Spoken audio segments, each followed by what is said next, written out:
भगवती माता का विकराल रूप है महाकाली। महाकाली की कृपा का कोई पार नहीं। महाकाली ने की थी ब्रह्मा जी की रक्षा। महाकाली ने फेर दी थी मधु कैटभ की बुद्धि। संसार के कल्याण के लिए हुआ महाकाली का अवतार। भगवती श्री काली की पूजा करने मात्र से प्राणियों के सभी संकट दूर हो जाते हैं।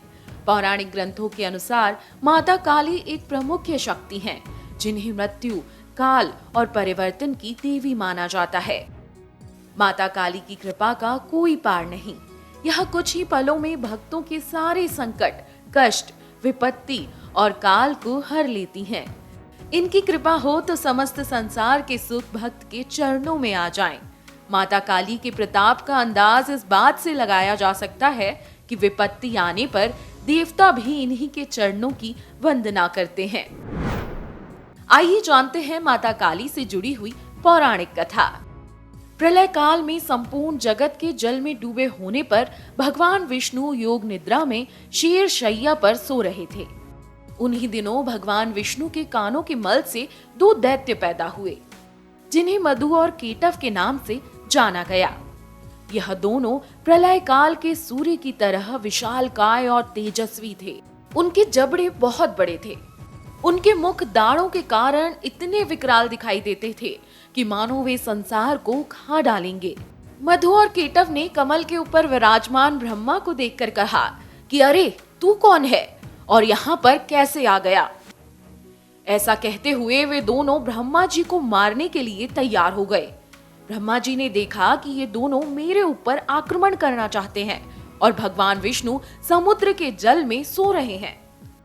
उन्होंने अपनी रक्षा के लिए महामाया भगवती की स्तुति की और उनसे प्रार्थना की कि हे अम्बे, आप इन दोनों असुरों को मोहित करके मेरी रक्षा करो और अनजान भगवान नारायण को जगा दो। भगवती श्री काली का प्रकट होना।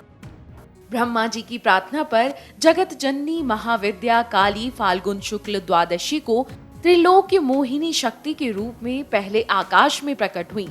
इस दौरान आकाशवाणी हुई कि ब्रह्मा जी डरो मत, युद्ध में मधुकेटव का विनाश कर मैं आपकी रक्षा करूंगी। इसके बाद महामाया भगवान श्री हरि के नेत्र, मुख, नासिका और बाहु आदि से निकलकर ब्रह्मा जी के सामने आ खड़ी हुई। भगवान विष्णु योग निद्रा से उठ गए। भगवान विष्णु ने अपने सामने मधुकेटव दोनों असुरों को देखा। उन दोनों दैत्यों के साथ भगवान का 5000 वर्ष तक का घोर युद्ध हुआ। आखिर में महामाया के प्रभाव से मोहित होकर उन असुरों ने भगवान विष्णु से कहा कि हम तुम्हारे युद्ध से अत्यंत प्रभावित हुए, तुम हमसे अपनी इच्छा अनुसार वर मांग लो। कैसे हुआ मधुकेटव का अंत? भगवान विष्णु ने मधु और केटव से कहा कि यदि तुम लोग मुझ पर प्रसन्न हो तो मुझे यह वर दो कि तुम्हारी मृत्यु मेरे हाथों से हो।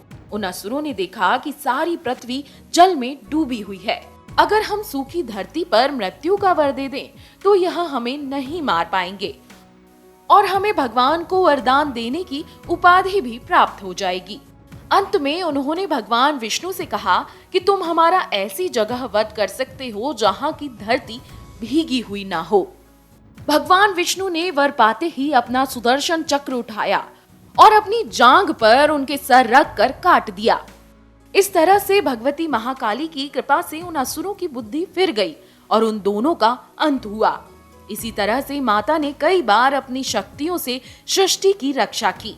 समस्त संसार ही उन्हीं का है, इसलिए हर मुश्किल घड़ी में उनके बच्चे यही कहते हैं, हे माँ रक्षा करो।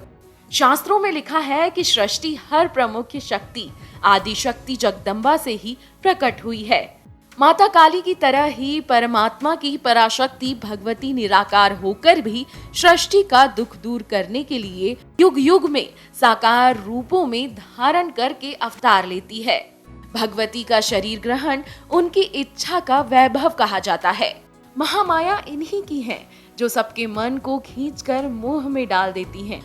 उनकी माया से मोहित होने के कारण ब्रह्मादि समस्त देवता भी परम तत्वों को नहीं जान पाते, फिर मनुष्य तो दूर की बात है। महाकाली की कृपा से ही इस संसार में कल्याण हुए हैं, चाहे वो देवता हो या आम जन। अगर आपको हमारा ये वीडियो पसंद आया हो तो हमारे चैनल जीवांजलि को सब्सक्राइब करें।